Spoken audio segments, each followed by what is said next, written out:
Okay, so predicting narcissist behavior part 4. And this is fully deploying the monster method. And you might be wondering, what is the monster method? So, the monster method is a technique my wife and I developed, and it's our strategy for dealing with the narcissist in our lives, which is my narcissistic mother. And we have to deal with her regularly because we live on the same property. So we have been trying to figure a way out to do this, and we've figured this method out, and we call it the monster method. So what is the monster method? So it starts with first understanding the behaviors associated with the narcissist.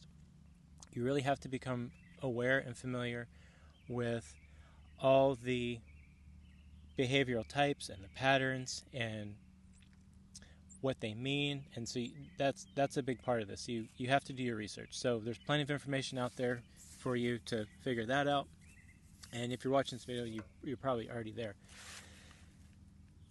Next, the big part of this is you understand the behavior that these people are doing. You then want to figure out the weak point of these people, and that is their patterns. They just do things over and over and over again. So a big part of this is you have to really develop awareness.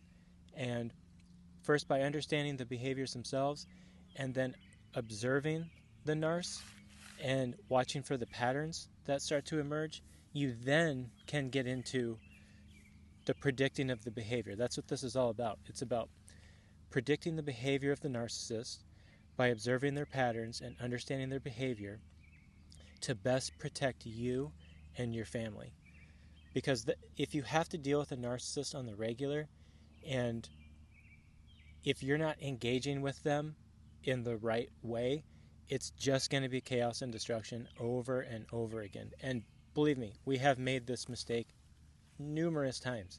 And so there's a pattern that has emerged for us that we wanted to solve. And what it is that every year we go and visit my wife's family. We leave for like a month. And right up until the point when we leave, the narc always tries to get something from us. She tries to stir the waters. So last year, the neighbor kids and my daughter were playing, and they made a mess. And the narc lost her mind, of course, because they all hate children. And she yells at the kids. And so my wife goes over to her and tells her, listen, you can't yell at the neighbor kids, for one. It's not your job to discipline them. And for two, don't yell at my kid. If you have a problem, just tell me and I'll deal with it. So, of course, that triggered the narc, and she lost her mind. And that was like a few days before we left. So then we left on our trip, and we figured, hey, whatever, it's just going to blow over. No. The narc stewed for like a month, and we come back, and it was like they want to get rid of us, like, you guys are out of here, you're killing us, the whole thing. And, which caused a whole shitstorm for us, because now we have to look for a new place to live. And anyway, it's very challenging when you have a family, a wife and two kids. Anyway, honestly, it was all a smokescreen because it blew over.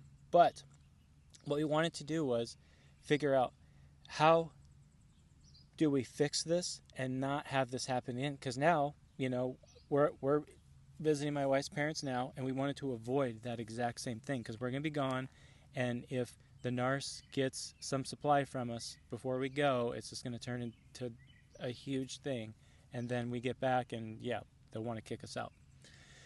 So that's where we figured out this monster method. And like I said, it starts with the behavior. You have to understand that. Then you have to identify the patterns that the specific narc that you're dealing with is showing over and over again through the observation. The next thing is you have to understand the narcissist you're dealing with, because you might be dealing with a young, vibrant, energetic narcissist, and you're going to have to approach that a little differently. Whereas in my case, I'm dealing with an aging, collapsing narcissist.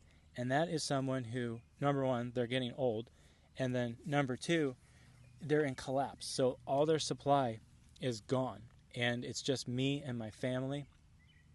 and then maybe like one or two people that she can interact with.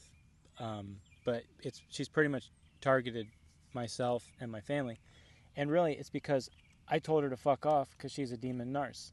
And, obviously that pissed her off. And, she's just been really coming after us pretty strong because of that. Calling these people out. Don't think you're going to be able to call them out and, have everything come to light and it's all going to be better. No, that doesn't happen. So I learned my lesson there with that. So we've developed this monster method to help us in predicting what they're going to do.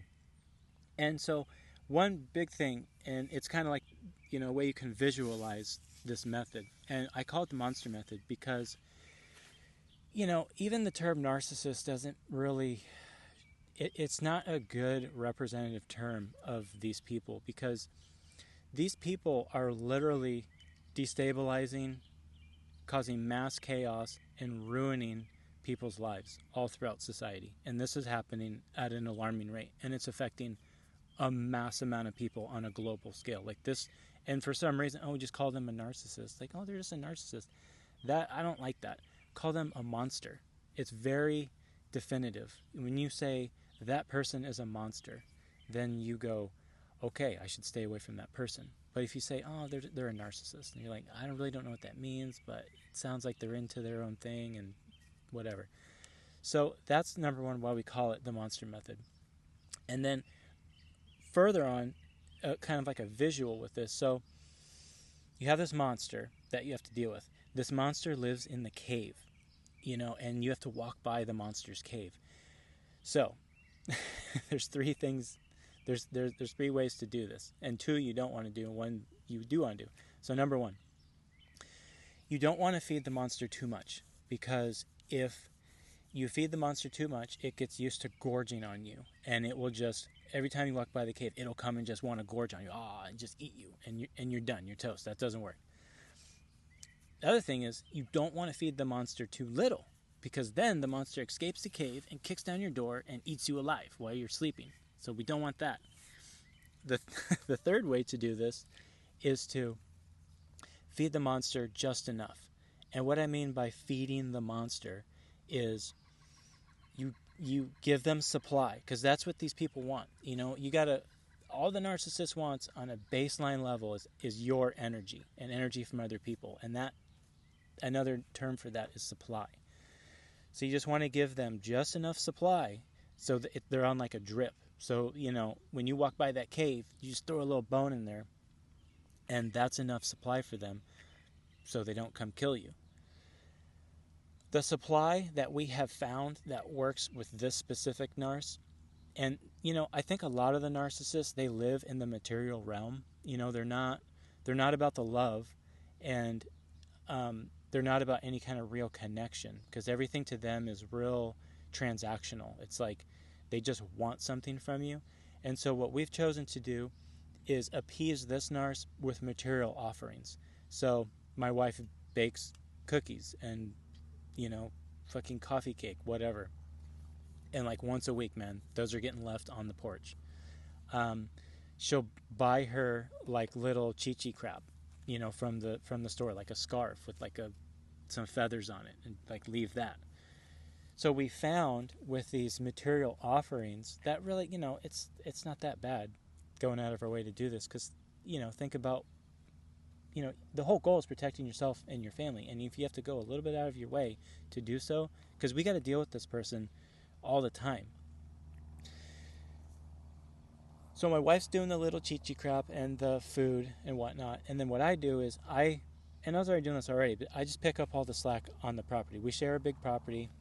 And, it takes a lot of maintenance, and, my folks are just getting older. So, I just take on more of the tasks and do what I can to make it easier on them. And, it's just like fixing up the driveways and mowing and weed whacking and doing garbage runs and just all that, just standard property stuff. And so what we found is that with this little bit of supply for the monster, it's enabled us. It's kind of like been smooth sailing. And the whole goal was, before leaving for our trip, it was like, man, we want to avoid engaging with the narc on any kind of dramatic level, because, she's just going to want to really run with that. And, with this monster method, we just give her just a little bit, just keep her on the drip. And what we found is, so let me tell you, so this narc specifically is losing her hearing. And she loves to call she has like maybe 2 or 3 friends, and she calls them on the phone, and she has one of those cordless phones, and she doesn't have a cell phone, she has a landline, and she like walks around with that phone just screaming because she can't hear. I mean, it sucks she can't hear, whatever, but when she has these phone conversations, you can hear everything she's saying. So a lot of times she just like talks about how much she hates us, and we're always hearing it. But anyway, it was talking about, this was literally the day before we left, because we were wondering, like, God, is this going to work, man? We've shelled out all this, this energy, and like at the end of the day, are we going to come home to a shitstorm? She's on the phone with one of her friends and just like gossiping like crazy, man. She's embroiled in this drama with one of my friends that I grew up with, and she's been embroiled in their life with their drama. Like, my friend, got with some chick. She's a bar chick, and he was like a bar dude, and whatever, they hooked up, and they had a kid, and they were like his fully fetal alcohol. And then he dumped the kid on his mom, who's friends with my narc mom. And that was like 20 years ago. And so the narc has been on that drama for like 20 years. And the lady has bounced her numerous times from any communication, because the narcs can't, they can't offer any kind of support. It's just got to be like a big smear campaign against the guy, or a smear campaign against her friend because she's, watching the guy's kid or raising the guy's kid, whatever it may be. And those people, they're in a situation where, yeah, the dude got with a chick, they're both drunk people, they had a fetal alcohol baby, and now he dumped it on his mom, and that's super sad for the whole family. I mean, what that family needs is love and support, not criticism and drama and stirring the pot. So she's been exiled from their scene for a while, and she was on the phone, man, yesterday, and it was that drama, those people. So she's embroiled in that again. And what it did was, I feel bad for those people, and I don't mean to like push her off on them, but she's on them. But what it goes to show is the effectiveness of our strategy, because we just gave her some little crap, and it kept her happy, and it didn't leave her in hunt mode to come after us, because these starving, collapsing narcissists, they're like hunting for anything they can, and if they can just take 2 steps out their door and just see you, and then boom, it's over, then you're done. So this whole thing was just giving her just a little bit to keep her at bay. Totally worked, because now she went searching out in other avenues, because there's nothing, there's no supply. And the other thing too is, we really tried to make it so we're not like invading her space. She doesn't have to see us. We just stay in we have like a little cottage with a little fenced in yard. We just stay in there. We put our eldest daughter in summer camps, so she's not, because it's summertime, the kids are out of school, they're going to want to go and play in the yard and get up to stuff. So she's in summer camps all day. We've done our best, to really appease the narc. And it takes time and money and resources, but at the end of the day, it's better than, some giant drama shitstorm that she could stir up. So listening to that phone call, and she's fully embroiled in the drama with this poor family, and she's off of us. So, we are assuming, I don't want to just say we're in the clear 100%, but I'd say the odds are in our favor. And so it goes to show, with figuring out a strategy, whether you use the monster method like I described, or you figure out a strategy of your own, the main points are You have to understand the behavior. You have to be super observant and really look for these patterns, because that's the narcissist's weak point. It's their patterns, because they just run the same tired game. I've said it before. It's just the same tired game because that's what's worked for them for their whole life. And a lot of people, they're just not aware. And so on your part, you really have to be aware. You really have to be observant. You have to find these patterns. And then you have to always keep in mind the well-being of your own emotions and how you can best protect yourself.